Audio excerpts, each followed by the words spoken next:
Hello, everyone, and welcome to the Backbenchers podcast. My name is Sam, and it's great to be here again, joined by two familiar faces to you now. You've seen them both. So, Rizzy, welcome to you. How you doing, mate?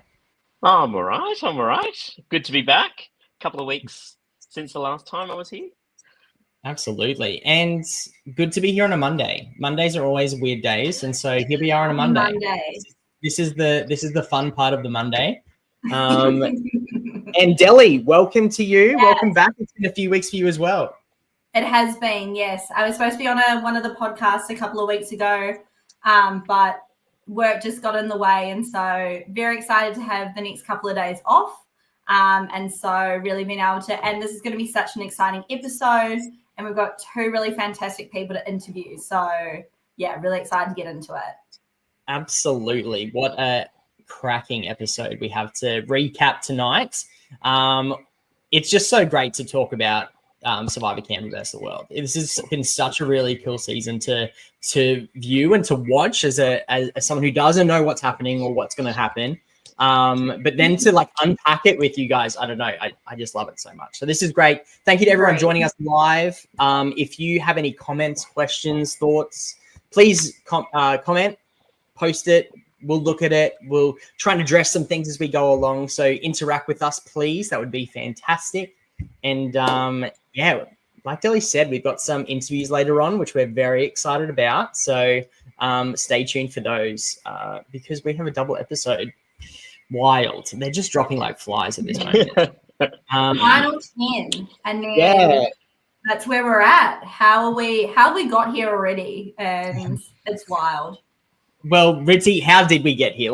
Give us a bit of a recap of just what we stepped into before this episode. All righty. So from the last episode, we saw the end of the Swamp of Sadness. Sad. Or shall we call it Amy Swamp? I think it's renamed Amy Swamp now, isn't it? It land there. And then we saw John come back in the game. So he won that little jewel, or the three-way version of a jewel. Got back in the game. And then Loz won another immunity in that one, and then we saw some maneuvering in that tribal council, which I thought was a bit of a crazy tribal council, where I think John outmaneuvered Aiden. I mean, Aiden did a funny little vote where he voted for someone else, and it saw him go. And I think my word to describe that episode was I was devastated because Aiden. Yeah. I became a big fan of Aiden. Yeah, he had a great arc in the series. And he really grew on me. On me. As it went on, I feel like it was a soft start. It was a slow start for Aiden, but I really feel like, wow, this guy really knows what he's doing. He knows the game he's playing. So yeah, what's happy to see him go. He was just so loyal. He was loyal to the people, and he really didn't want to put a vote on John. And that was in the end, as we're about to get into, as they go back to, camp, it was, John had a good feeling that if Aiden had voted for him, that he probably would have gone home. So, because I don't think everybody would have gone to Rocks in that situation. No. Would have been a tough ask. Yeah, that's it, exactly. I mean, everyone loves Rocks, but if they would have gone to Rocks, probably not. So. Especially the merge, as in it's so many people's dreams to make it that far, and there's so many things attached to that. Hey, but it's right. Aiden's still around. He's still there. He is on the jury. He gets to have his say, at the end. So we still get to see his face. And his interview last week, on the podcast here, it was really appreciative of, him being there. So it was really awesome. Yeah. And he owned his game. He owned his game in that interview, which I really enjoyed. Absolutely. He's like, I made a boo-boo, but straight up guy. It was awesome. And yeah, I was a bit I forgot that he was going to be on the jury. So when I saw him at the end, I was like, oh, Aiden's here. We get to see more of Aiden. So that's nice. Gets to have a vote. Awesome. Well, we might just get into this episode. Hey, Delhi, do you want to take us through a bit of a recap of what we saw first up in this episode? What stood out to you in those moments? Yeah, of course. So the start of the journey, Eden and his verbal diarrhea. That was so crazy to start this episode and to go, like, literally everything that was going through his mind, he just did. And the factor of, I really appreciated the, like, not thriving, I'm starving. As well as, like, because John, like, I mean, that just worked out very well that John came first. And so he's like, oh, is John out? Is he not? I'm not sure. Oh, yes, he is out, da, da, da. And then suddenly when he's like, oh, John's still in the game. And when he comes in and goes, we've got to talk, I was like, what does he want to do? Like, what does he want to talk about? Like, I was ready with, like, I've got a bone to pick with you and da, da, da, da. I did not expect it was going to be like, hey, we need to band together, like, you know, the world and try to bring this back. But I reckon they got a good, like, 5 to 10 minutes of chat in before everybody else rocked up. And we were talking about this just before the episode and kind of like, what was everybody else doing? And, you know, we think that everybody else was getting water or something along those lines. But it was interesting that Eden went from, I mean, very smart of Eden to use that advantage. And I think, you know, everything that he's getting throughout the game, he's using. And like, that is really good gameplay. And so I don't think he's actually ended up with anything, as they speak about in the Tribal Council later on. Like, I don't think there was any backlash from Eden doing that. It was just like, oh, he's going to do that. And, you know, that was fine, and in the end didn't really influence the vote too much because it was still going to be Aiden or John. I, like, in terms of all the confessionals and the things that were happening during that time, you know, people on the bottom are starting to see Loz as the threat and as the person kind of making moves, as well as I really appreciated Bethany's kind of unfiltered comments. I mean, her unfiltered comments last episode, I appreciated the ones about, you know, the kind of men and roles and whatnot throughout. And so I think, like, there's people who, again, like, we're in day 2, people are getting tired, like, it's, you know, people are hungry. And so you're starting to see those true kind of colors come out and to kind of capture those moments and to see how people are feeling. But yeah, I'm really interested in to get into our interview, you know, with the eliminated contestants later, because there's some comments that were made in this episode. They'll be interested to see how that eliminated contestant, you know, feels about that. So yeah, like I said, like, unfiltered was definitely the way to describe it. And I feel like you said, the time frame in this, it is sort of natural for the game to sort of take hold of your filter. So you're like, instead of having your personal filter that you would naturally have in the world, that sort of becomes the game filter now. So it's all with the lens of the game. And yeah, it will be interesting to see what happens. But yeah, it was very interesting to see first Eden, just like you said, verbal diarrhea. That was like classic moment. Like, that was so good. And then to see see Bethany just like, this is what's happening and I can't really control what's coming out of my mouth right now. And I just thought it was brilliant to see. So good. My other one was everyone's comments about, like, next round and the factor of players kind of talking about, like, next Tribal Council. And I feel like everyone's treating this like a board game, and that they're like, you know, there's some people in this game at the moment who are not stressed about being voted out. Like, they're just here going like, okay, who's going to be the next one? And so, you know, you hear like Oscar talking about that. I think Loz as well, like Pauline and Sab. It's kind of like, oh, we now want to go for this person next. And the fact that everybody wants to make a big move to start getting their resume up is super impressive. And yeah, the level of gameplay that's going on in this episode right now is wild. And it's been really fun to watch. And I'm super curious to see next episode how it kind of all comes in. Absolutely. And I feel like it started early on, this gameplay, though. The foundations were laid very early on for this sort of juicy content to be coming out now. Like, I think it's just it's flowing in such a cool way. I mean, some people are giving me whiplash with their who they're aligned with and who they're not, and then who they're not, and then who they are, and like it's all a bit wild. I'm getting so confused between like, and again, they talk about it later on about like removing tribal lines, but trying to remember old Karawan, new Karawan, that's right.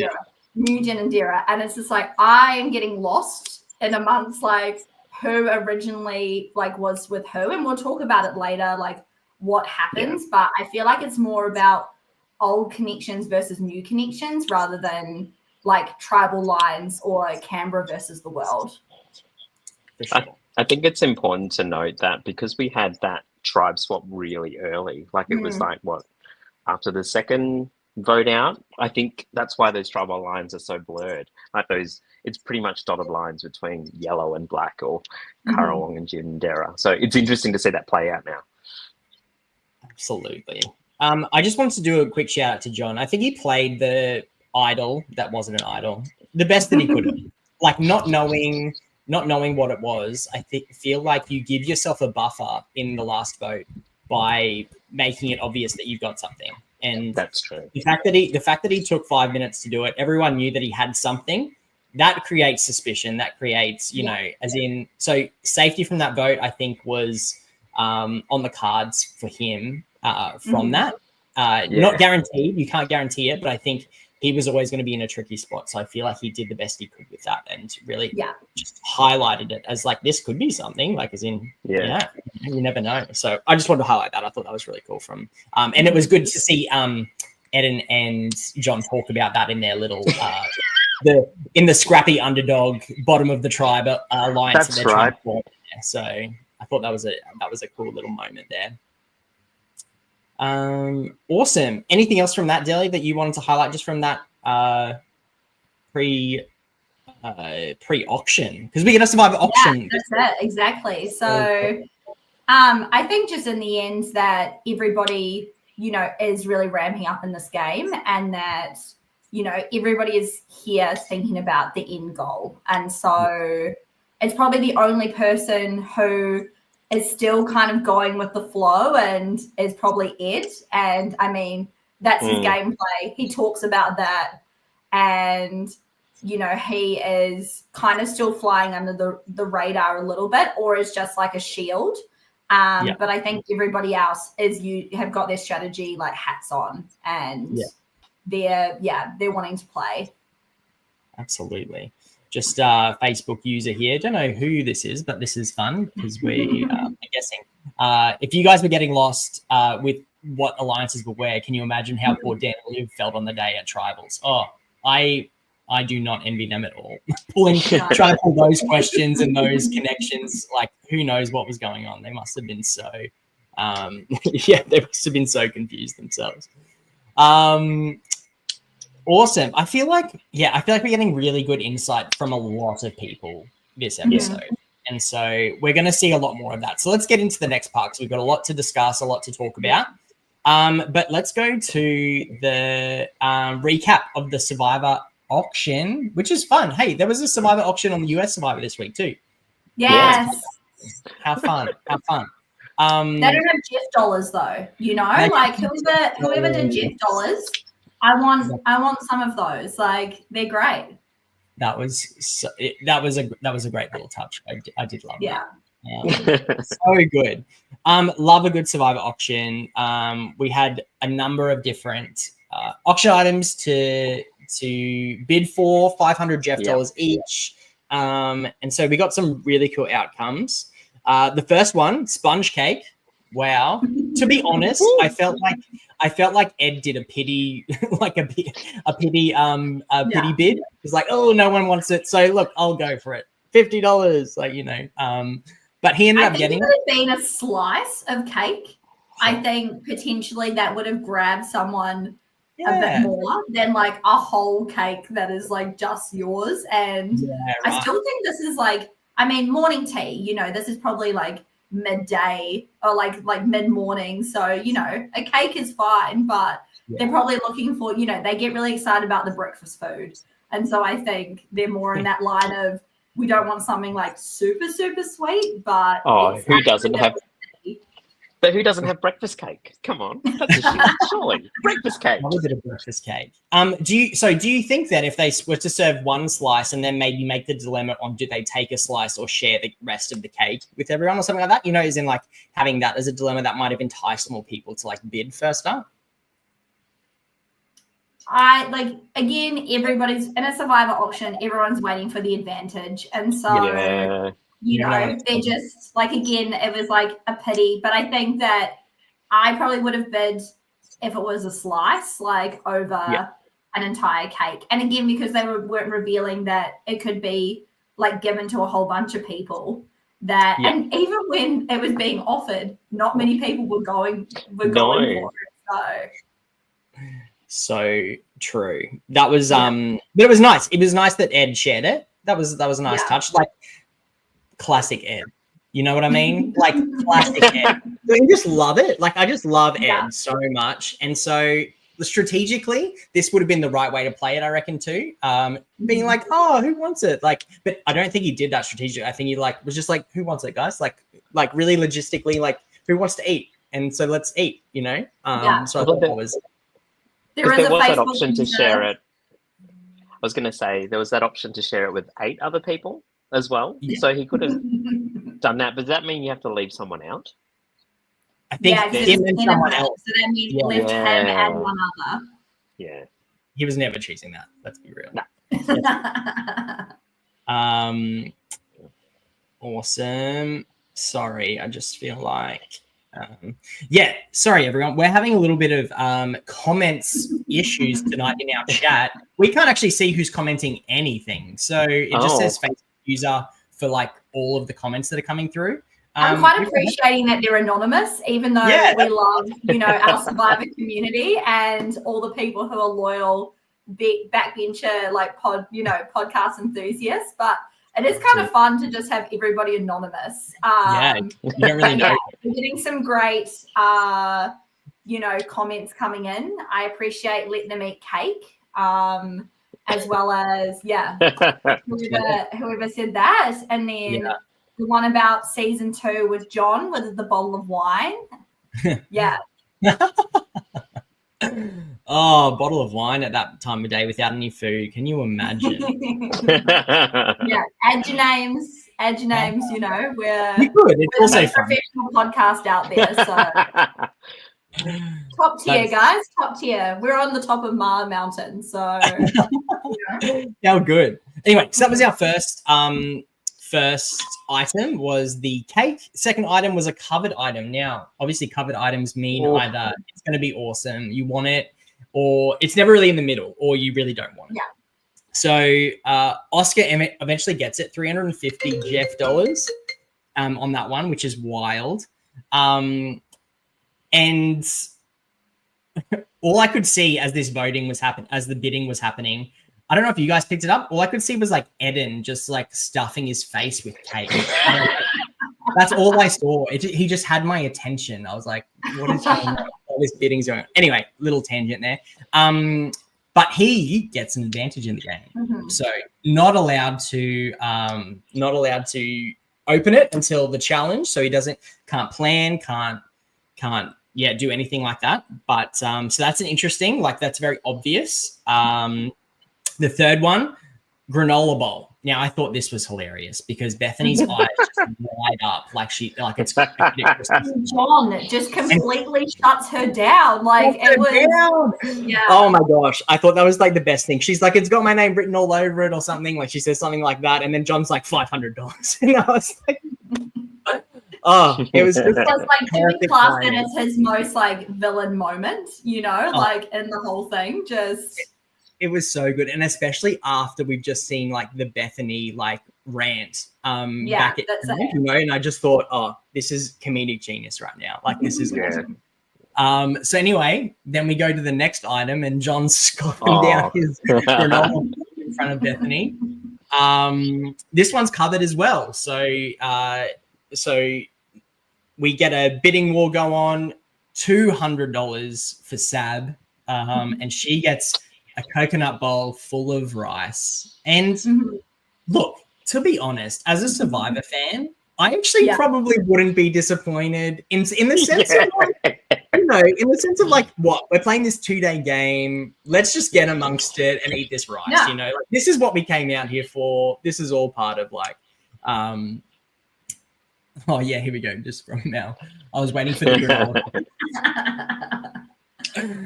That would be if if Dan has that somewhere and just puts it as like a blooper, like just like side piece of just like. If Bethany did do a rant about not getting the granola, but it's all right. She ends up getting something in the end. So, true. All ends up well. And Eden says, so of course you will. No doubt. Yes. I just thought it was not great. thriving, starving. Yeah, that's right. And so it looks like, by the way, that if you're watching on YouTube and commenting on there, your name might be coming through. Just not on Facebook. Anyway, that's a fun little bit there. Anyway. Next one, protein shake, possibly vanilla bean. We don't know. Oscar and Ed, this is a bidding war. Oscar and Ed just going for the protein shake. Anyway, Ed comes up with it. Of course, Ed comes up with it. The protein shake. Of course he does. And then he just sculls it. Yeah. Done. Also, props to Liv for the balancing of that protein shake. Very impressive, she was doing a good job. And when she comes up to the orange juice next, she may have been a waitress in a past life, so she knows what's up. She knows what's going on. She's got a good nose too. She smelt the vanilla bean. She didn't know what it was. I think it's vanilla. Yes. Testing YouTube comments. Woo! Mars got it. All right. So good. So it's coming through on YouTube for names. Anyway, cool. 6th item, pastries and juice. And now Bethany's like, I ain't letting this breakfast get away from me this time. This is all mine, baby. Give it to me. $500, Jeff dollars. Oh, so good. And she's having, I think it was an almond croissant or something. How young. Yep. Ed couldn't have chugged that any quicker. Absolutely not. He was all over it. The next one, covered item again. Eden and Loz are bidding this time. Goes back and forth a little bit. $350 for Loz. And she gets some coffee. Yum. You would just love that, wouldn't you? If you're a coffee drinker every day and you're not having coffee, like this would just be like an aha moment right now. Like, and especially because the people who got coffee in the other one, I mean, they still would have used it, but Todd did spill the coffee, so yes, that's right. Coffee all over the table. So although this was plunger coffee, this is next level. I'm assuming this is an instant around here. So absolutely. The Queen's breakfast and Nick Otter. Yeah, YouTube chat winning tonight. Absolutely it is.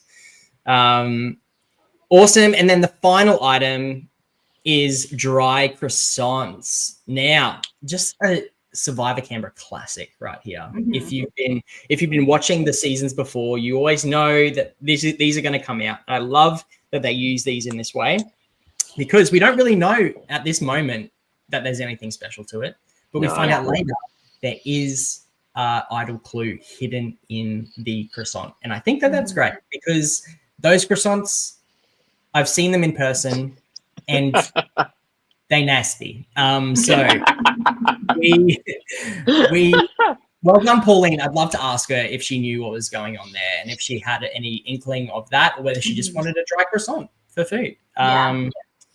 But that's it for the auction. Auction gets closed. Nothing else on offer. Anything stand out from those things from you guys that you guys wanted to chat on at all?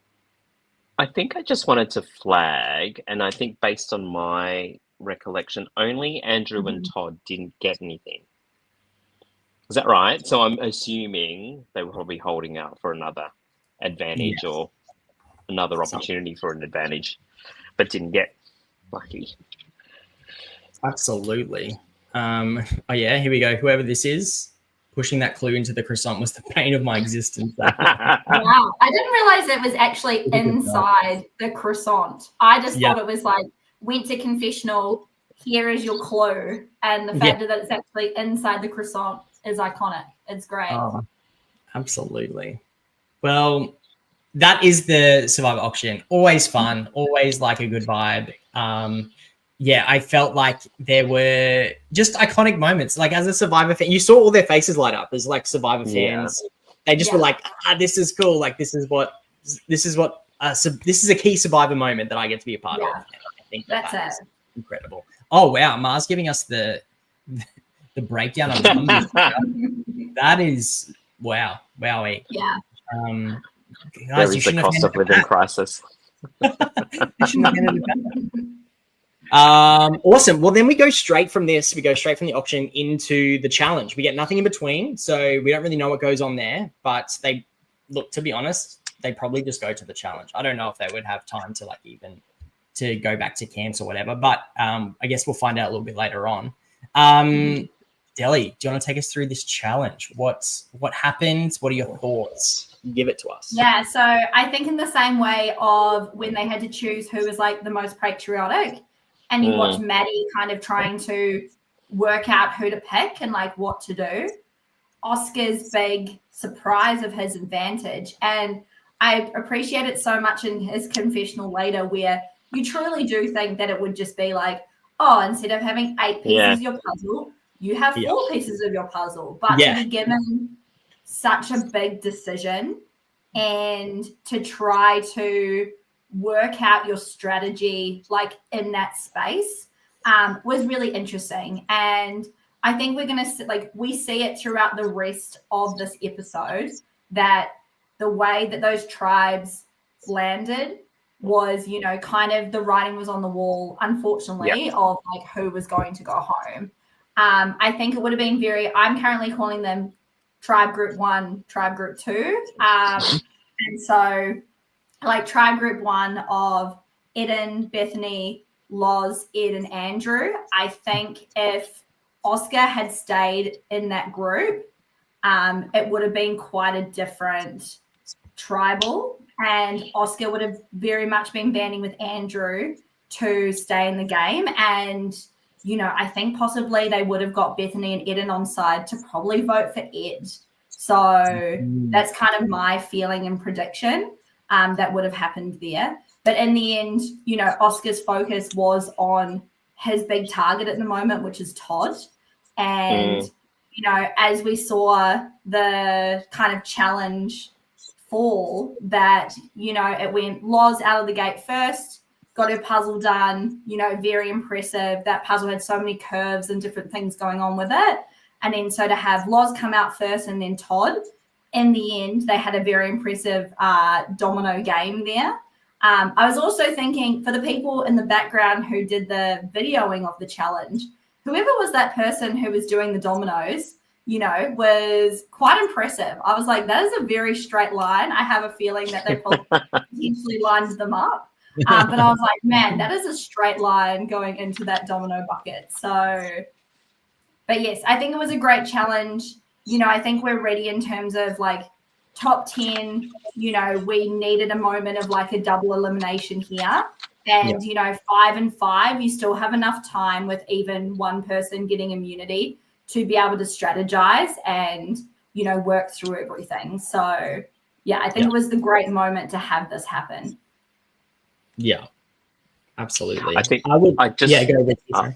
I was just going to say, I think that advantage was a poison chalice too. Like, I would not want to do that on the fly. And also, you're actually laying out to the whole tribe where you think things are sitting. Like, you actually can't hold your cards close to your chest anymore. So I think that does make it a little bit harder for Oscar moving forward. Yeah, would not have been keen on that advantage. But I guess in a sense, yes, but also no. Like, Nick's on the same page here. Yeah, it was definitely more of a disadvantage. Yeah, look, I would have been a bit gutted if I'd got that. It reveals a lot, like you said, Delhi. But yeah. I mean, 2 people going home, 2 individual immunities, a lot on the table here. So they really have to push hard for it. Eventually, we get to a Loz and Todd win, which is for Todd, very, very important, and more than he knows probably.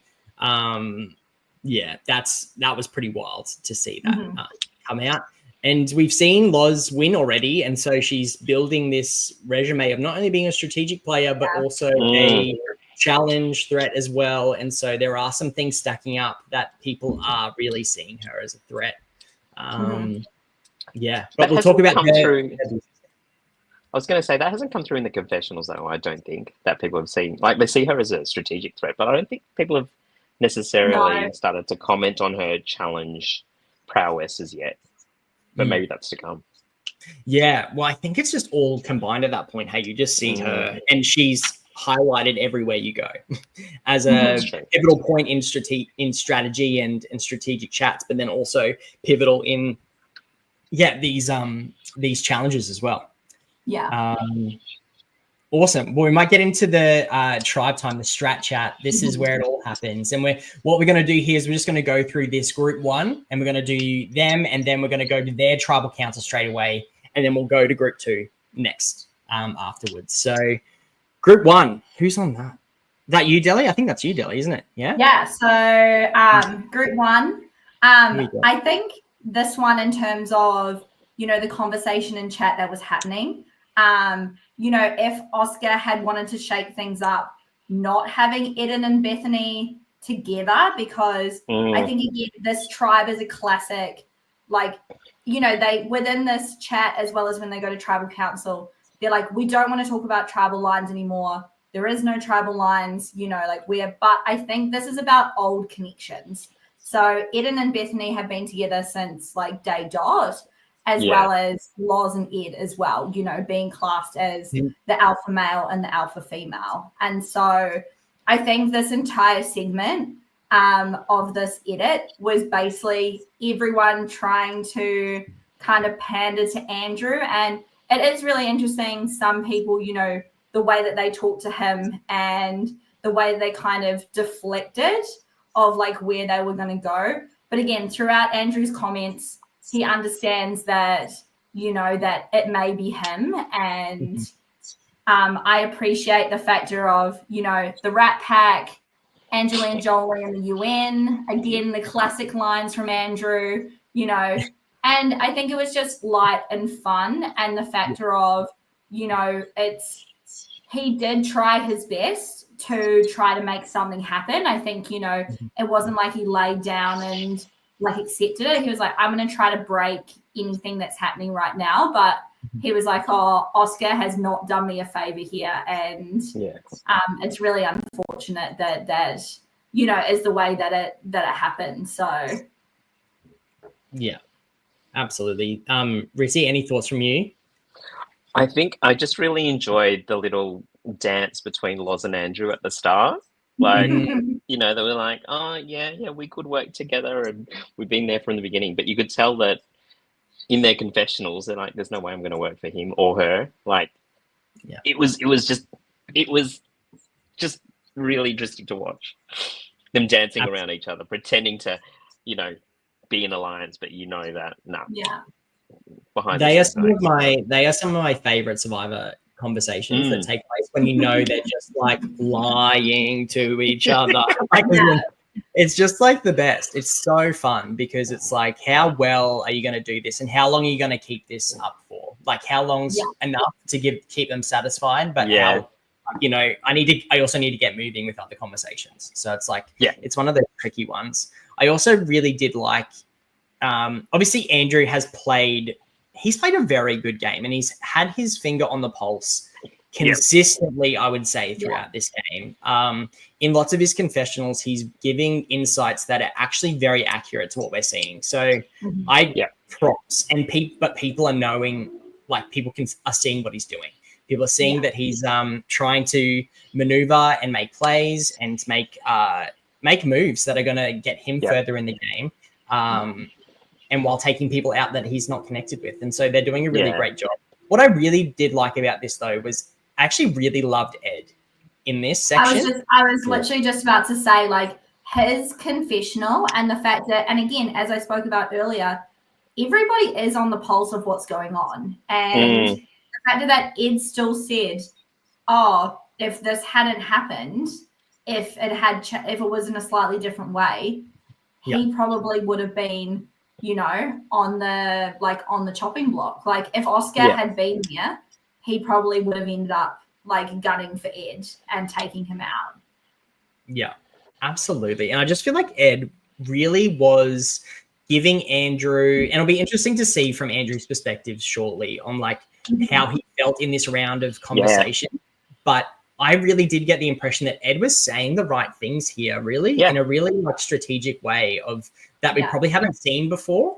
And he's really leaning into that side of things at this point in the game. And I really love it. I said he doesn't want to rock the boat. He just wants the easy one. So he's just like trying to minimize the potential of going against Andrew. So he's like, it makes sense. Like this makes sense. And then we cut to him talking with Eden and Bethany saying the same thing, but about Andrew. So I was in like, he's playing both sides well here, I feel. So I don't know, just a shout out to him. I thought he did really well. And I think the fact that Loz has kind of kept her, like, again, Andrew kind of speaks to, you know, trying to potentially, like, at some point throw it onto Loz and going like, hey, like, after this, maybe you might need to start thinking about it. And so I'm very curious to see where it will kind of go. But I think she's really aligned with people to keep herself, you know, in the game and protected. And because people are looking at Shields and people are really looking at Todd, that, you know, she's done a really good job at keeping herself protected there. Absolutely. I also love that Loz is leaning into keeping like the big threats around. And so I know Andrew is actually a big threat. And so it doesn't, but Andrew didn't fit in her story. Like Andrew, and she was saying from the very start that, so that's an exception to what she's playing, I feel, which is an interesting one. But just on the fact that she's saying these things to Bethany and Eden who need a place to land. And it's like, they must be hearing this going, this is awesome. Like Loz is literally saying, you're my people. And so like, how comforting must that be? And then, and this is where I think Loz really needs to watch out here, because the biggest blind spot for Loz moving forward is Eden. 110%. That she keeps downplaying him. She's like, I don't know why these people are threatened by him. He's not really strategic, let alone he's in a second about to do the numbers of trying to control the vote to be a 2-2-1 vote, and that you wouldn't include anyone in. I'm like, if this guy is not a really smart, like he is absolutely a really smart Survivor player. And again, he's already played to advantages. Like he is building a resume in that way. And so it will be interesting to see how it goes from there. So I'm worried for Loz when it comes to Eden.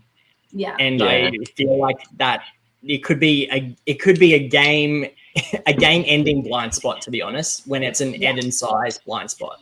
Absolutely. Yeah. I don't know. Oh, that'll be. And Eden really was assessing his options with that 2-2-1, which is something that Andrew put in his head, and Eden was like, well, I could do this, but I don't need to tell Andrew. We could just do it and take control, which I found. Yeah, absolutely. And again, sometimes like you want the spicy vote, like you want to see that happen. But in the end, everyone's just like, we're going to go in this direction. Like, we're just going to do this. We're not going to rock the boat right now. Like, we're just going to go for this vote, which ends up those four like are rock solid, and you know they're not gonna have any issues like right now. So yeah. Do you think that by this four sticking together, do you think this highlights them more, that they are in fact an alliance together? Does it highlight them more than what they need right now, or do you think that they can get away with it because they were forced into this group of five? No, I think it highlights it, because they do talk about the final five with Todd in mind. They already talk about it already, which I think is interesting. It'll be interesting to see in the next episode when they come back together and they see who's been voted out on both sides, what that actually looks like. But I think this does highlight that they're a danger. I like in terms of like, you can clearly see in the second tribal council, like Sab and Pauline and Oscar all say like, oh, we kind of got this wrong. Like we did not see, that kind of writing on the wall of this 4 coming together, and it just confirms it. And so it's like, okay, we don't actually have those numbers. And so now we're going to be in an 8 with potentially where, is Todd going to go back over and they're a 5? And then where is it going to move from there? Absolutely. It's going to be so interesting. I really like what you said before, Riddy, as well. Just to jump back to Andrew. Andrew has this ability, and we've seen it on this season and his previous season, of his ability to plant these seeds in a bold way, but for some reason it's just like masterful in the sense of like he's even setting up, like even this last conversation, I think, with Eden, when he was talking about Loz and Todd, and he's just planting these things, and he's like, I don't know if it's going to stick now, but it could down the track. And I just think he's a phenomenal player, and this season has been so good with him on it, and I've loved every second of it. We just got a comment here from James. I don't know if we can see it all. So whether Eden and Bethany decide to pull off the my face. Hello. Yeah, hello. Yeah, sorry, we'll get back to you. It would have been ingenious or stayed in, like they allowed them to position themselves excellently after this round. They're now in the middle of 2 core alliances and have malleable relationships with most people on both sides. So good. And I think they position themselves well. And I think we're about to see which way it's going to go, though. Todd does have a lot of power here. But we go to tribal. Yeah. And it's just sad because I think both of these tribals are just like, I just was sitting there watching it happen, and I'm like, I think I know which way this is going. Like Andrew, I think they all know which way it's going to go. Yeah. Well, it'd be interesting to know, though, like from what we saw, that's how I felt. But from Andrew's perspective, it'd be really interesting to see. So speaking of Andrew, should we just jump into it? Like, should we just like... Yeah. I think the only comment I want to make from Tribal Council is just everyone's feeling about tribal lines and the like kind of rebuttal back to like Dan and Liv, and just everyone being like, we are not on tribal lines. Like we are on, which it's funny because when you go to the other tribal and all they kind of talk about is like Canberra versus the world. And so the tribal lines. And so one side's like, we don't have tribal lines, whereas the other side's like, we're going, with the yellow. And so it's quite funny to have such a juxtaposition between the two, the two like tribal councils. And Dan and Liv are like, okay, we will not speak about it again. It's like Voldemort, like that must not be named. It's like, we will not speak about tribal lines. And then you get to the other tribal council and they're like, oh yeah, we're going to talk about this because this is what these guys are talking about. So absolutely. Very funny. Very funny indeed. All right, well, let's bring him in, the man himself, Andrew. Welcome. Hello, Canberra. Hello. Hello, Canberra calling. And can I just say, fantastic show. 12 points from this apartment. Yes. 12 points to the Backbenchers podcast. Thanks, Andrew. That's so good, Andrew. Hey, thanks so much for joining us.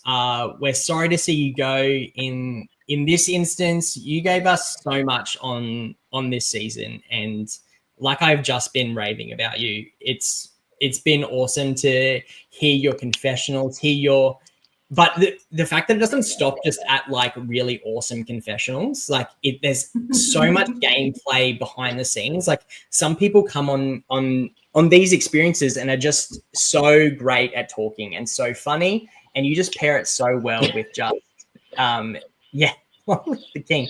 King is where it's at right now. LRG goat, not goat. It's a good goat. I'm sure of it, Andrew. But Andrew, tell us just a little bit about your experience. Like, just give us it in a nutshell. Just how was this from your perspective? Yeah, well, thank you for the kind sentiments and kind words. For me, I think I just enjoy. There's a curiosity that I like to fulfill, and it's maybe going along the lines of how far can you get by shit talking, planting seeds, planting this and that. And for me, it was a fantastic experience in getting to do so. Despite making a decision 2 minutes in to go in all on Loz and wondering how long I would have after that to manage to survive this slog with a bit of luck. It was a fantastic experience, but also it was, everything came together, fantastic cast, but also a fantastic crew and production, putting everything and the right environment for it to take place. So all round fantastic. Awesome. Facebook user, we don't know who you are, but you look less threatening without the fedora. Can I make a point on this thing? Please. Let me just say here, when we did Backyard in Perth, when we filmed it, it predated George. Yes. When we filmed this one, it predated George 2.0. So let me just say, I'm putting down on this. I am the pioneer for George, and I expect a royalty payment. I love that. We'll back it.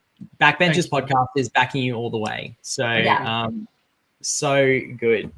So, Andrew, what made you apply for this? You've already had an LRG experience, like you've just mentioned, and did quite well there, and definitely a fan favorite that season. What made you want to jump back in and give this a crack? Look, I think my usual position is you have one shot in the locker and you fire that. And originally I thought, I fired that back in Perth. I did a lot of what I wanted to do. I felt like I did competently. But then, season 3 came around and people said, why don't you just do this? Just do it. It's your backyard. And I said, okay, I'll put in. And I said, I still want to win. I still need to find an idol or find an advantage. And I still need to stir a lot of pots. You can't take the Italian out of me. And I think it's that curiosity of wanting to, going back to it, of wanting to see how far you can just get by, skating by, with a lot of shit talk and a lot of stump speeches. So I think all those factors drove me to decide to put in, and I'm very happy I did. And hopefully other people agree with that assessment. Yeah, absolutely. And you're right. What a cast this is to do that in. I feel like it creates, because of the people around you as well, it's created such intriguing and fascinating gameplay, but also just dynamics. So thank you for being an integral part in that. You said there's been a lot of shit stirring, and you even said that in your exit confessional in the time. Is there a moment that you can think of? You're like, I stirred the pot so well then, and like that's worth it, Look, I don't know. It just goes by so quickly, right? Yeah. So it's like a Gordon Ramsay kitchen. You're just, firing off every chance you can. But look, my view with a lot of these things is, we're not playing for $500,000 or $1 million. What are we playing for? We're playing for the fun, the experience. And at the end of the day, it's as well, I think about this is an entertainment product. And, I feel like I'm giving back to the faith that people putting this all together is to give a bit of entertainment and a bit of fun. I think that was how I approached it. I can't think of a particular shit stir that I look back at most fondly than others. I just look back at all of them in equal measure.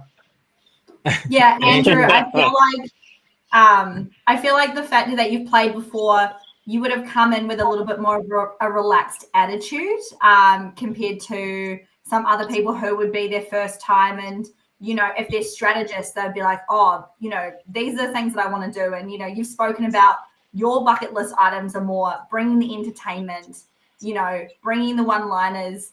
And I appreciate, all the comedic moments and like the analogies, as well as the fact that 2 episodes are named after the kind of shit talking that you were doing during the episodes. And yeah, did you have I know that we have a question from Mel, if someone can bring this one here, like, do you bring into a game a bunch of metaphors to use, or do you make them up on the spot? Like, is this just part of your daily routine? Like, is this, when you're at work, are you just saying these things, out and about, or do you have them ready, like on a silver platter to be brought out? Look, most of it is on the spot. There is only one that I will confess to drawing on because it's been used before, and that was possum magic. And I don't know, people didn't like possum magic, people didn't like it, but whatever. It was used once upon a time in a year 11 economics debate, because in that situation, we absolutely had nothing to go by. We had no real argument. So why don't we just slander them with possum magic? So, that's the only one that was, in the drawer that I pulled out. Everything else was just on the fly on how we felt at the time. Just following on from that, Andrew, as a fellow economist, and I think Eden made a comment in his little vote for you, saying that there's only room for one economist on the island. Do you think it's a discipline that's helped out in playing this game? Because I do note there's the two of you, and I think Sab's an economic analyst. It's got a whole heap of teachers, but do you think that gives a different sort of slant on how you play this game? Yes and no. I think, fundamentally, when you think about the crux of it, Survivor really is a social game. So I think people of all backgrounds can excel at it or do well. I don't think there's an advantage to one over the other. I think it's in the margins of perhaps, how you think about things. Yes, like, trade-offs and rational choice and all that. But then again, saying rational behavior, you can just have an irrational person play, right? True. It completely upset the apple cart. So look, I think, I wouldn't put much weight on that. That's cool. In terms of your strategic game, is there a point where you felt like you were strategically the most powerful, and then, because obviously you got voted out at when you did, is that the lowest point of your strategic power? Like, as in, give us like the breadth of your game there. Oh, I think, if I'm being honest with you, I had no strategic power. So I think 2 minutes in, and I think I set the tone for my own grave. I dug my own grave, right? And this is just my perspective, is 2 minutes in, I see Loz, old Survivor t-shirt, and I said, shit, look, this could be it. I put a high correlation and risk, and maybe this is Ritty where the economic ruined me, is I said, what's the probability that she may be a fan, clearly she's a fan, that has extended to watch fan-made games, because she's on this cast somehow. So, perhaps she knows it. So I said, look, 2 minutes in, I'm going to go for Loz, because I just don't want to have to run the risk that she tells everyone I play backyard. Look, that backfired.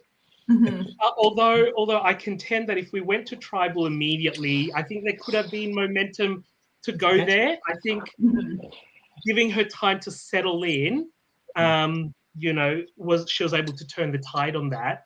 But I think coming out of that it did irreparable damage to my standing and positioning, right? I was seen as playing too hard, too quickly, untrustworthy, too, as people have said, I believe, wild card, unpredictable. And I think that just left me, at the back of the, Melbourne Cup. I'm still in the game, right? Just trotting along. But you work with what you got. So I worked with what I got. I made a decision there and then to do that, and it didn't pan out. So, yeah. In terms of discussing like strategic play, I'm really curious to get your thoughts on your idol that you, and then the factor of burying the idol and what kind of happened after that in terms of the tribal swap and, have it sitting out there? Was it ever retrieved? Like, do you have it at home? Kind of what happened to the Lonely Idol that you found and didn't get to use? Yeah, look, I think I heard a knock on the door, and I think, let me just say, a friend wants to say hello to you. But yes. So look, I was wearing shorts that were quite tight. It was a very obvious a round circular thing in my shorts. My hat, I have a tendency to, if I put it there, knowing me, I'll forget it's there, and then I'll wipe the sweat off my brow, and it'll fall just out. like, oh. Yeah, here's a gift, Penn and Teller magic show. So I'll bury it. I buried it, and I did remember where it was because I laid 3 little branches in a triangle. But when I found out after we got that clue that it was useless, being on the other tribe camp, I used that clue to try and get capital with Pauline Sab, and I think that worked to some extent. But then in the post-merge, even though we were back at that camp, everyone knew, or everyone was on the same page that it wasn't an idol. And the fact was everyone was clued into the color on the back. Yeah. So I think there was a little point, in my view, to try and dig that up and try to barter it and use it as a bluff. It just would make you look like a dodo. So I just left it there, let it rested, and now we have a little dodo egg here. Is there anything from the game that we didn't get to see that you felt like was really important for you or for the viewers to know? Or you wish that I think you got the sample. It's like the little buffet, right? You got a little bit of you got a little bit of everything. So I don't think it's you didn't see something that you didn't see. And I think again this goes to like Dan's editing. Dan does a very good job with everyone of bringing them together, showing them who they are, how they played the game, without compromising the narratives or stories or trying to manipulate people in any way. Because the cast did a fantastic job, and he just puts the overlay onto that, and he does it really well. For sure. Are you retiring from LRGs now, Andrew, or is how you feel about it? Look, I said after Backyard I was in retirement, so then I became a semi-retired person on season 3, and I think maybe to some extent that relaxedness, I feel like I missed a few things I ordinarily wouldn't have, like the connection with the croissants. I feel like having been around Canberra since the inception, and the croissants is like bread in the Bible, right? Yeah. And for me not to think, if croissants are on offer, why aren't I salivating for them, Why aren't you salivating for the dry croissants, So Exactly. That's exactly right. So I think, being in semi-retirement costed me on that. But look, you never say never, although I think probably I am in retirement. People don't need to maybe hear another analogy for a long time is maybe what might be the case. Yeah. I don't think so. People are asking for YouTube compilations of all your confessional highlights. So that's what the people are wanting it right now, Andrew. So they want more of you. Can't get enough. Well, happy to do that. But my only stipulation is let's not go by Andy, right?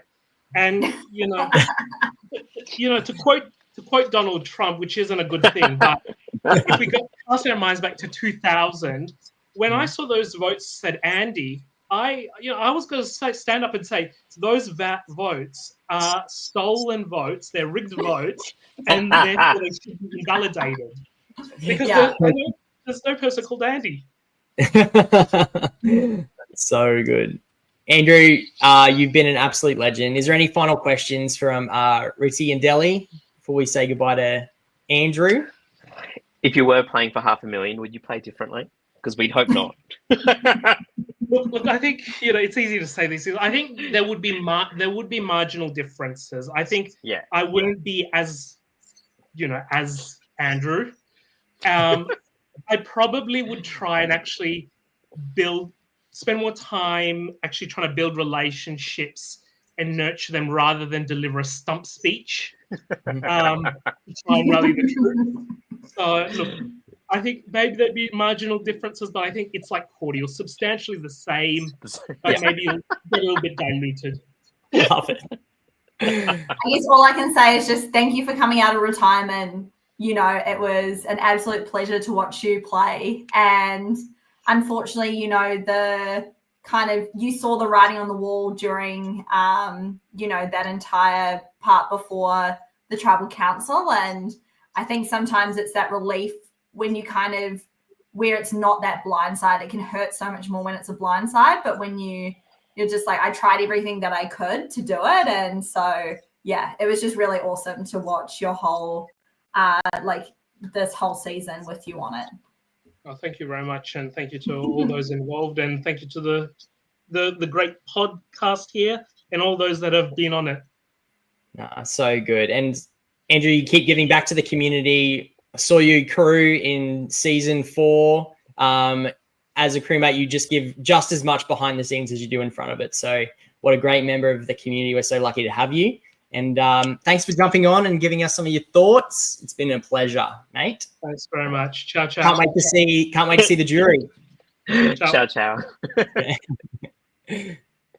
Awesome. Oh, how good. What a legend. Great to chat with him. Great to get his insights. But we're going to jump in because we need to keep moving. We've got another interview to get to shortly, but we've got strat time to go. So, Ritty, take it away. What do we see here? Alrighty. So, we saw in the other, what are we calling it? Group 2. So, we've got John, Sab, Pauline, Oscar, and Todd. So, we've got 4 original Canberra and then John. So, it does look like the writing's on the wall. But I think interesting to note that Todd's clued in going, if I don't win immunity, I could be in danger here. So he does have his finger on the pulse. And lucky for him, or maybe he's got the prowess, he does win immunity and he's safe, which then all their fingers point to John. And unfortunately, I think John's probably aware of that too. He does try and have some chats with each of them individually. Some of them deflect.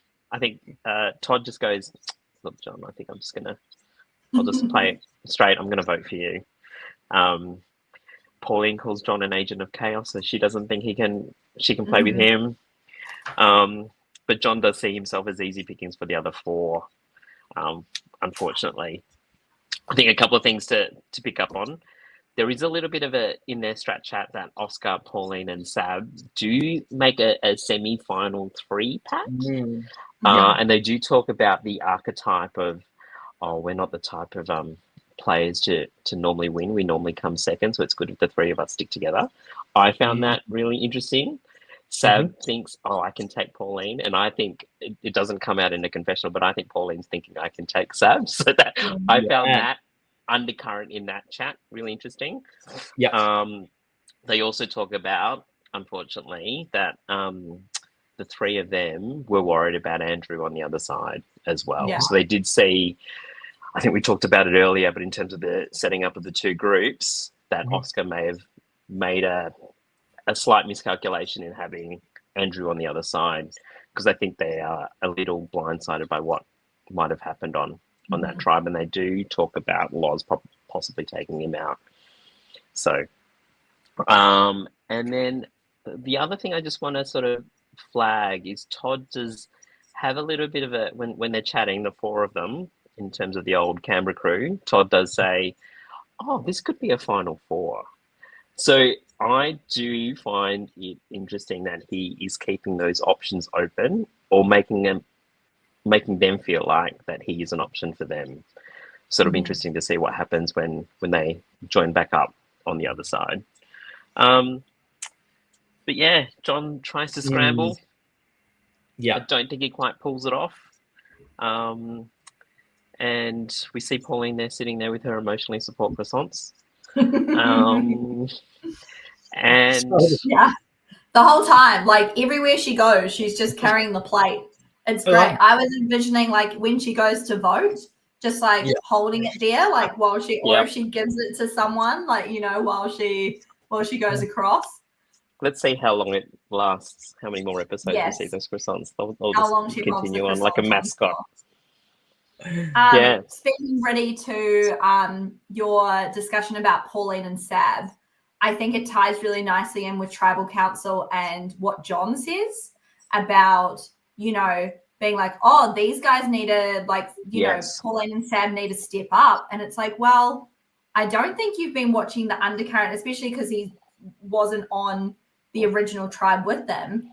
It's like you're not watching, you haven't seen the undercurrent of Pauline and Sab throughout this game. And I think if they get to the final three, they'll really have to articulate like what they've done, because I don't think many people will see that undercurrent that they've been doing, which is why the three of, but again, Oscar has been the most vocal in that three. But his, again, we were talking about like Loz's blind spot, like currently Oscar's blind spot is Todd. And, you know, his focus is on Todd this entire, like, you know, pre-tribal is like, oh, and, you know, like, oh, my idea was Todd. And then I love that it's gone back to the eating challenge and how they've tied that in with like, oh, Oscar threw it. And it's great that in that confessional, he's like, I didn't throw it. Like, that was just disgusting. I didn't want to eat it, you know? And so great. The editing in here is great in terms of tying all the bits together from previous episodes. Yeah, I think basically this whole segment can be summarized by saying John's just going around, where's the crack? I'll try anything, you know, like, like I'll have a conversation here. I'll have a conversation there. Let's just give something a go. I thought Oscar handled this really well, actually, in terms of, I think John was very much trying to just see if there was any movement with him. And he's like, look, John, to be honest, like, it's probably not looking good or something like that. I forget exactly what he says. But then he's like, but if you came to me with a name in a situation, like as in I'd weigh it up or whatever he says. Yeah. And I just wonder I think that's really good play from Oscar in the sense of jury management too, because if it seemed like there was a possible option with John and he's like, John might feel really nice about that potential, like it just wouldn't have happened because of the numbers. Like, I think that could be a really good play. I'm not sure how intentional it was, but I just liked that interaction. I thought that was really good from Oscar. Yeah, I think that's what he does say, Sam. He says, if you can get Todd on board on a vote, then I'm potentially on board, which is that's a good out, right? And then he does go to chat to Todd, and Todd tells him straight, it's just like brick wall. It was just like brick wall. Yeah, everywhere. Yeah. And I guess it's interesting because in the end, like when John writes down Pauline's name, he says, you know, I'm sorry I'm writing this, but I did tell you. And so I wonder in the conversations, you know, there's always gonna, you know, there has to be like another name. And so it would have been interesting who was saying who was saying that name. And when we come to the next episode, if anything will be brought up about that as well. Yeah. Absolutely. Or was Pauline saying to John, oh, you can put my name down to try and like build a relationship, because he's going on the other side to the jury thinking long term. Interesting. I also feel like just with Todd, I feel like he also has his finger on the pulse in terms of he knows he would have been in trouble. Really good. You said that before. I also feel like when it gets to jury though, we haven't seen a confessional that's piecing together what his plan is with that information though. So that's what I'm really interested to see moving forward is like, okay, he's aware of where he's sitting in this tribe, in this merged tribe.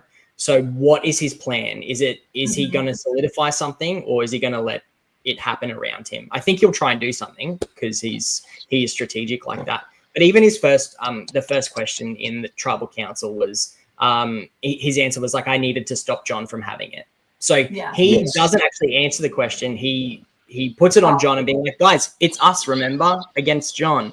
So it's like he's trying to just keep options open, and that's the final four conversation. So he potentially doesn't look in a powerful spot at the moment, but he could have a lot of say moving forward if he plays his cards right. Mhm. Yeah, I think that's right. He's got you can see in the pathways. comments, Pauline answers the question for us, and Riddy, you were completely right that Pauline did give her name to John. So Yeah. Oh. Yeah, right. Cool. yeah. Awesome. Well, anything else for that? Because we have John himself ready to jump into the chat. Are we ready to bring him in?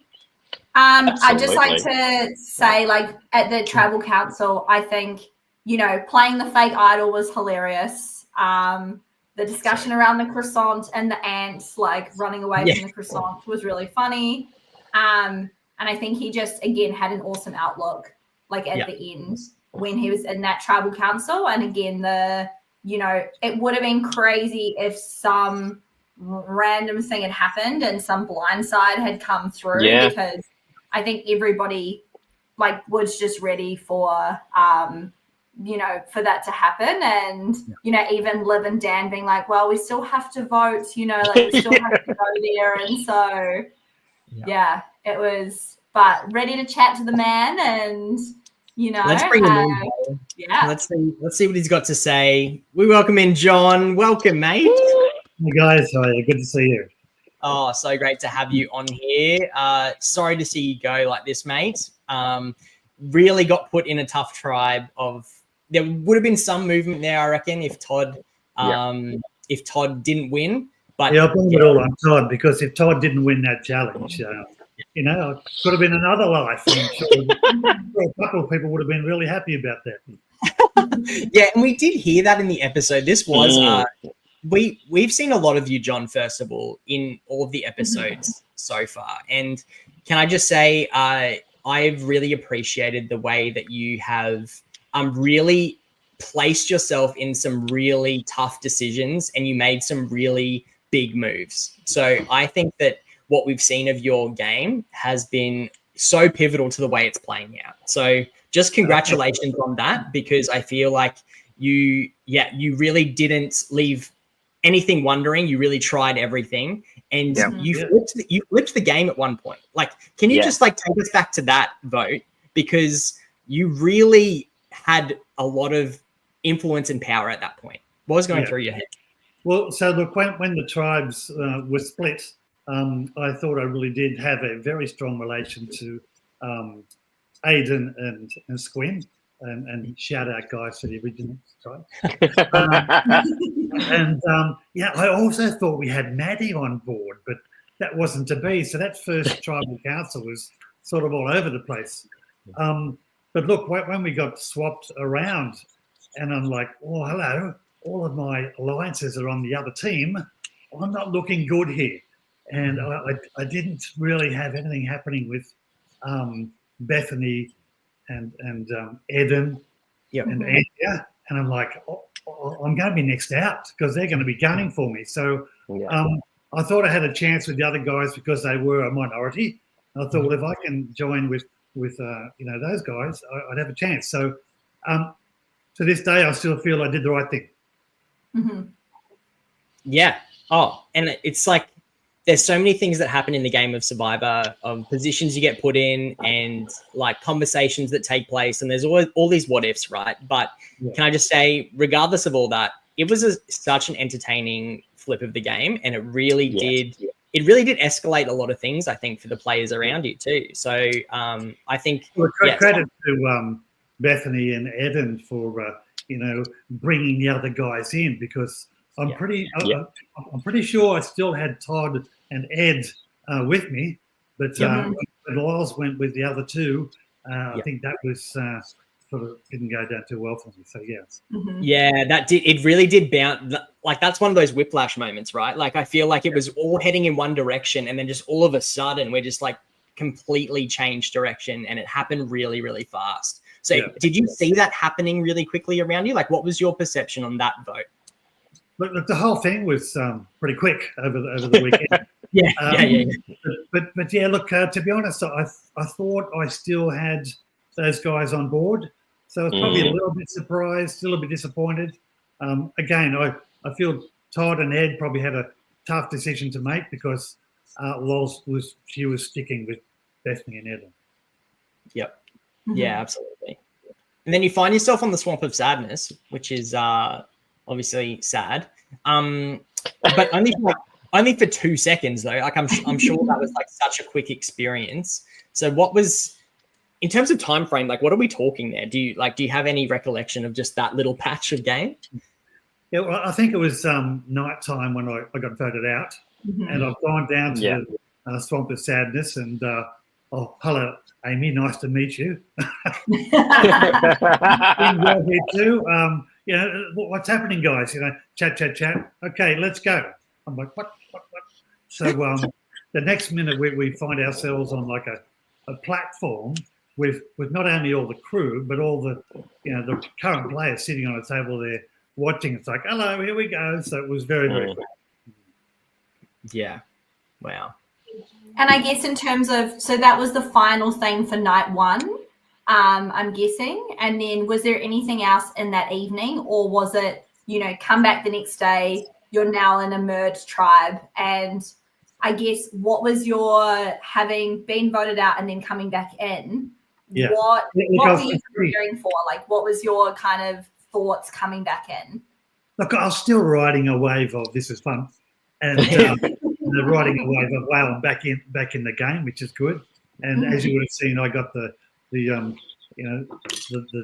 tribe out.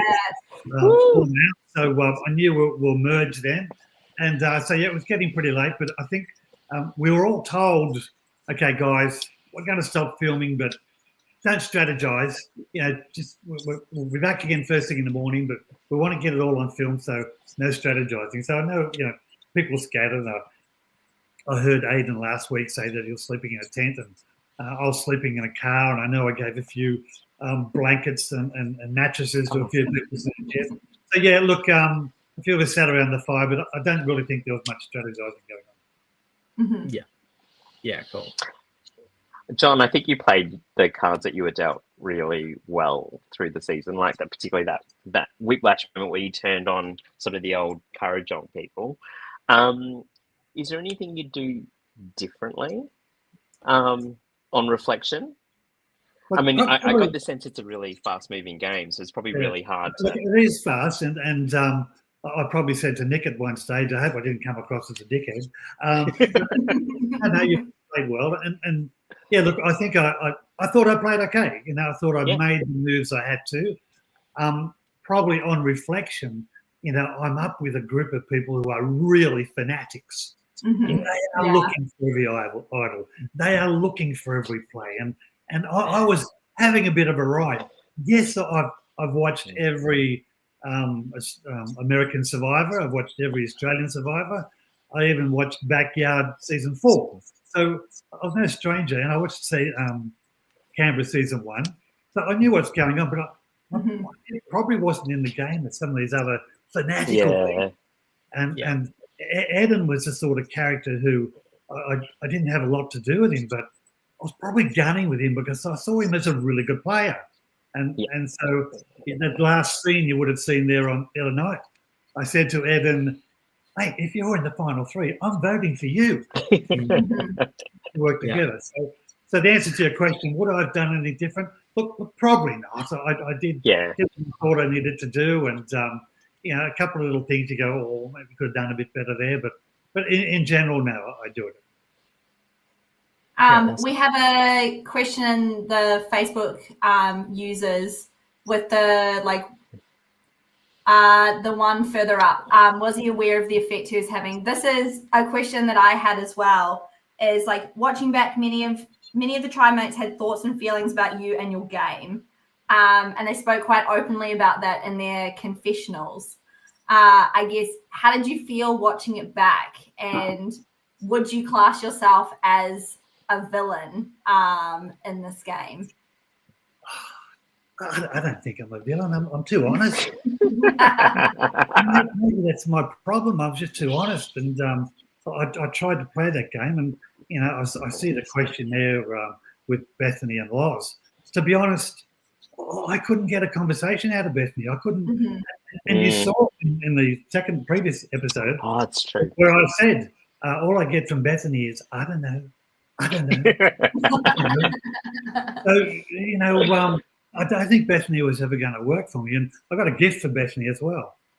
She's great over there for you. She's great. John with the props.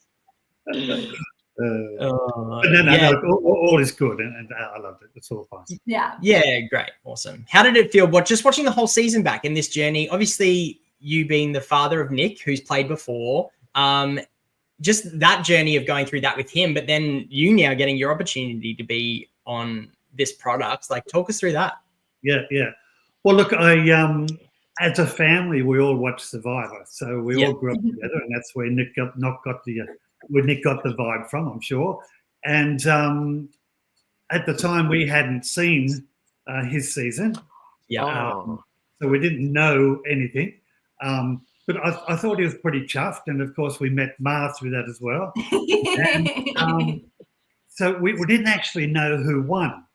Yes. So, wow. Okay. They kept it a secret from you, John. How long was it a secret? Until the end? Until the final night.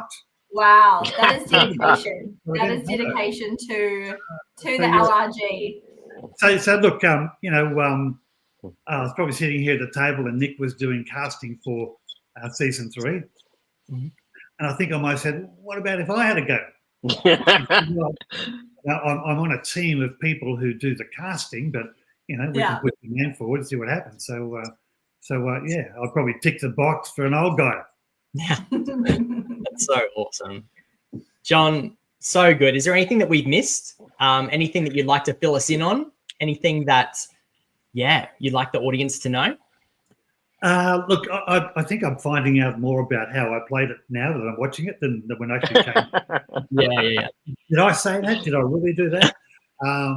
So I think what you saw on the John introduction, on how John played the game, I think it was pretty much me. So yeah. But maybe one last thing before I go. Ma, Nick, come stick your head in here. Yay. So, Yes. The winner and the winner's fiance. How good. Well, I guess we can ask Nick and Ma in person. Did you give any advice to John before he played?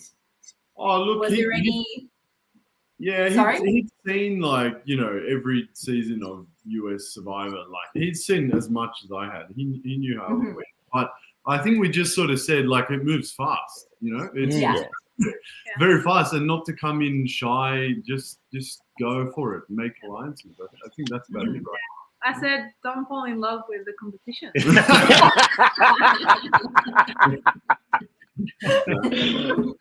Can I just say, if there's a blood versus water season, just putting it out there, be good to see you guys compete.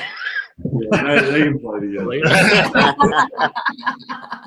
But no, I'm very proud of him. I think he gave it a red hot crack, and I'd love to see him have another go. I reckon he can. Yeah, cool. Oh, yeah. I was going to say, are you in retirement, or would you come back? That's the big question. Well, look, this game just sort of happened like that. Okay, let's do it. I'm not closing the door on anything. That's so good, John. What a legend. Thank you so much for chatting with us. Thank you so much for giving some of your thoughts and just being on this season. It's been so great, mate. So Loved it. We can't wait to see you on the jury as well. Exciting times ahead. So how good. Yeah, great. And a big shout out to Dan and the crew and all the filmers. It was a really fun weekend, and I'm reliving it with a bunch of wonderful people. So thank you. That's awesome. Well, enjoy the rest of it, John. Enjoy watching, and we'll chat soon. Okay. Cheers. See ya. Thanks, John. How good. Two great interviews, fantastic interviews. How so humbled, and such different games. I think that's what. And again, both of these castmates have had a lot of time, during the edits. So I'm interested to see, as we move forward, kind of where it shapes and kind of who will get that airtime, as we go through. And it's really exciting to see what's going to happen next episode. So Absolutely. Who's going to take us through the next time on? Delhi, is that you? Woo. Yeah, that's me. So I I will think, be, I'll be back in 1 second, okay? So take it away. We'll be back from now. Whoa. He's gone. Let's go, Delhi. It's like a So what have magic we trick. got I'm coming up now the next host, the Yeah. podcast queen. So, next episode, it was funny because we originally had thinking that it was going to be Oscar versus Andrew, but really it's Oscar versus Todd. So, Todd, yeah. And seeing where those cards are going to fall and who's going to end up, will Bethany and Eden end up being a swing vote? Or will they stay as a solid 5? I'm really excited for that. And then the other one is, did Pauline find the idol? We didn't even talk about that. Yeah. I was left on tenterhooks at the end of that episode going, what happened to that idol? Mm-hmm. Because we saw quite a few people looking around the booth for it. I'm not sure that Pauline found it. She would have, second last person to go to the booth? So, I think so. unlike if others were looking, I doubt she would have found it. So I also really appreciate throughout each season of Canberra Survivor, they really try to link a lot of things. And the fact that they write that into like each one. So saying, season 2, a lot of people search the like voting booth, like continuously, this time around, same thing, talking about the like medallion sitting on the flag and being like, this season it actually is something. And so it's very and the dry croissants. Yeah. Another useful link to season 2. Yeah. So we'll just have to wait and see. That's it. For that next episode. Mm-hmm. Alrighty. So what have we got coming up next? I guess we'll wait for Marcus. I'm here. Speaking of which, God. I know it's a less attractive Sam. I know it's not Sam. He hasn't all of a sudden hideously grown in unattractiveness. I'm here, and not only am I here, I'm bearing gifts, guys. I'm bearing. I'm bearing Mountain. Jump scared from Eden. Yeah. I really apologize for that. I should have pre-warned. There should have been at least a 10-second warning for everyone to be scared. But my mountain for this week. Look, I'm not mad. I'm disappointed. I felt like this episode was a letdown, fun-wise and strategy-wise. That's not. The episode was good. I'm just saying there was potential for more, and it's made it harder to pick. So firstly, here's where we were last week, and unfortunately, 2 men had to go, Andrew and John. The females are destroying this season, which is awesome. We'd love to see that finally coming to fruition. Shout out, pour one out for one of the greatest LRG players of all time. Will we ever see him again? Potentially not in Andrew. And John was great. I know you guys mentioned he should come back. I'd love John to come back. Love John to come back. So here's where we kind of left off. Andrew's in a mailbox. John's hanging on by the tree. I'm struggling to think of creative ways to put people on the mountain, but we'll figure it out as we go. We got 8 more left. So starting off with Ed. So this bottom tier, I'm actually going to put them all up in one go. We've got Bethany, Todd, Pauline, and Sab. And this is what I call the disappointment row. Just a row of people that are just like, what are you doing right now? I'll be honest. Let's just I'm being a little bit of a tough. I think next episode is the episode where something big happens. And I'm hoping it's one of these 5 that does something. Ed in particular. Ed needs to do something. We've given him too much of a clean sweep of, he's playing up this strategy. He's doing nothing. Love you, Ed. You're a lovely person, most likely. I need you to do something. And I felt like the others, and to be honest, in a day, it was an easy, safe vote. So I'm not too critical, but I definitely want something big next time, especially with a few of these people mentioning that they want to do something big. Just enough words. I want action. As for the rest, these are the front runners right now in regards to maybe not winning, but impressing me in regards to what they're doing. Eden, the reason why he could have been on the top, could have been 100% on the top, and to be honest, would have been miles above everyone else if he stuck to the 2-2-1 idea. That sounded awesome. I'm so excited. Talk about giving me blue balls, Eden. That was ridiculous. You teased this whole time. You can do this awesome move. And then you go, stuff it. Let's just do something boring. I wanted something more, but you're still up here because the fact that you even thought about it made the discussions at least somewhat interesting. Oscar's there. End of the day, his call of splitting the people up led to people going. So clearly that puts him up there. I think he's at a point now where he kind of has to be open and aware that people see him as a threat. And I'm hoping that leads to him being like, well, I've gotten rid of Andrew. Let's just keep the ball rolling and get someone else bigger out. And then lastly, no one's taken her out, Lauren. No one's taken her out. No. And I think this could be the episode where she's the first person absolutely knocked off the top of the mountain. But I also wouldn't be surprised if we're here at the end 4 episodes later and she's won the whole thing and everyone else who were interviewed is like, man, we should have voted out Lauren when we had the chance. So that's my list. I'm not mad. I'm disappointed. I just want more. And I felt like we've built up to a really good merge group. And I feel like there's a little bit of fear from some of them. And I want them to come guns blazing. I want someone to be like, I'm winning this game. And I don't feel that currently.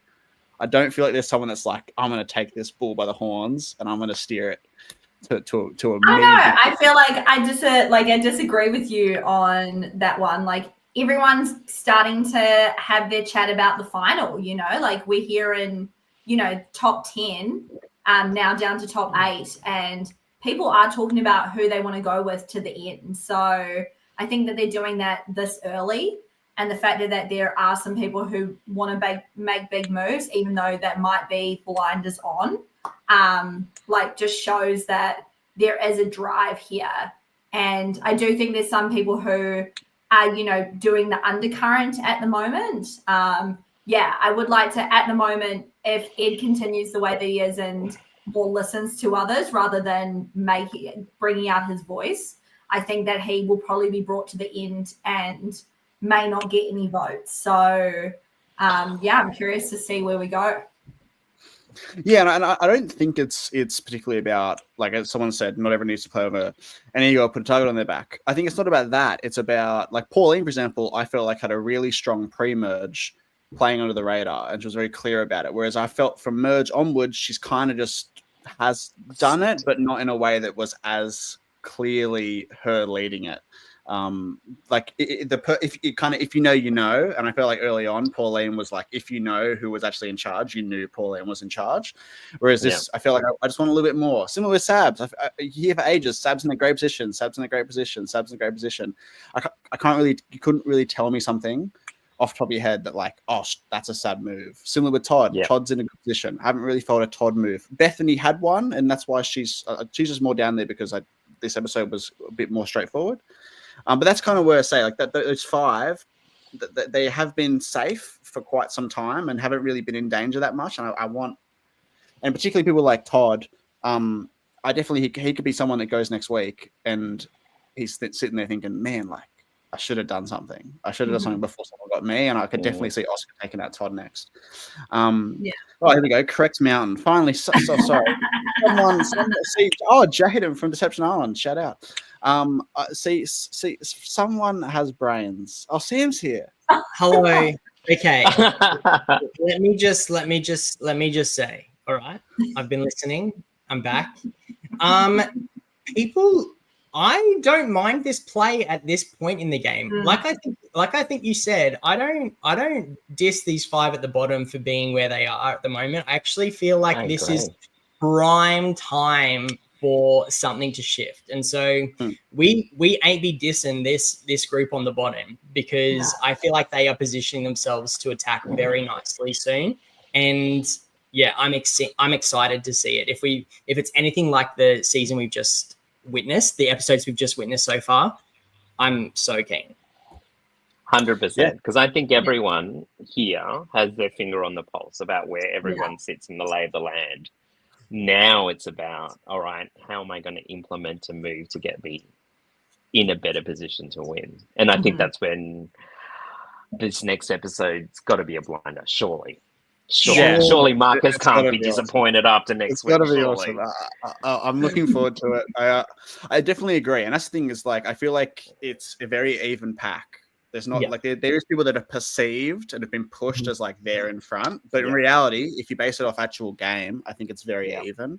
And there's no one that's too far off where it's like, oh, they have to do a million amazing moves to like get even close to winning. Like they're all pretty much one big move away from winning the game, which is really cool. And that's why, to be honest, it was really hard making this one, man. I literally made it whilst you guys were on the podcast because I wasn't sure where I wanted to put everyone, and I was like, I want to get extra opinions. So isn't this crazy also to look at it to see that this is the 8 that are left? Like, this is like just seeing it in front of me. I'm like, oh, well, we're down to this now. Like I haven't seen them all together yet.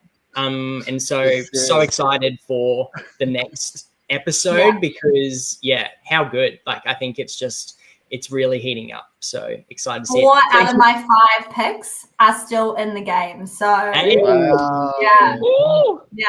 good. That's it. Well, awesome. Thank you, Marcus. I had Squin in there as well, and so. All right, please win. Poor Squin.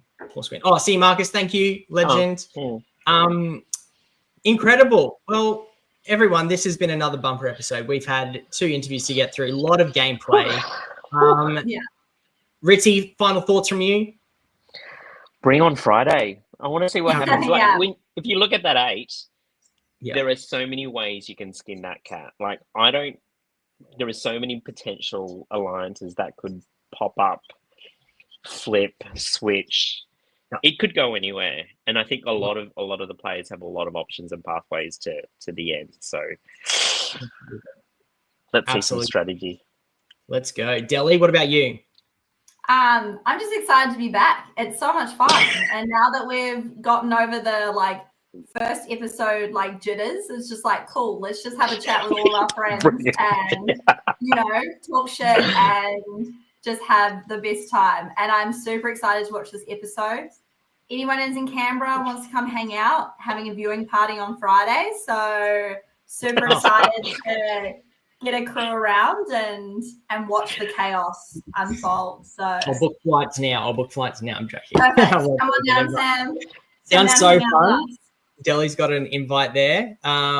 Excellent. Well, thank you so much to everyone for joining us live. It's been incredible. Thank you so much to Andrew and John for joining us and giving us their insights and takes, and looking forward to their votes on the jury. Like we've said, episode number 8 is coming out on Friday. So stay tuned for that. So make sure you're watching that and commenting live if you can on the YouTube. On YouTube, check out socials, Facebook, Instagram, YouTube. Make sure you like and subscribe, all that. Also, season 5 applications are open, so get in there, get it done. It's an incredible experience. You guys, you won't regret it. It's so good. I think that's all from us. So until next time, we will see you soon. Bye. Bye.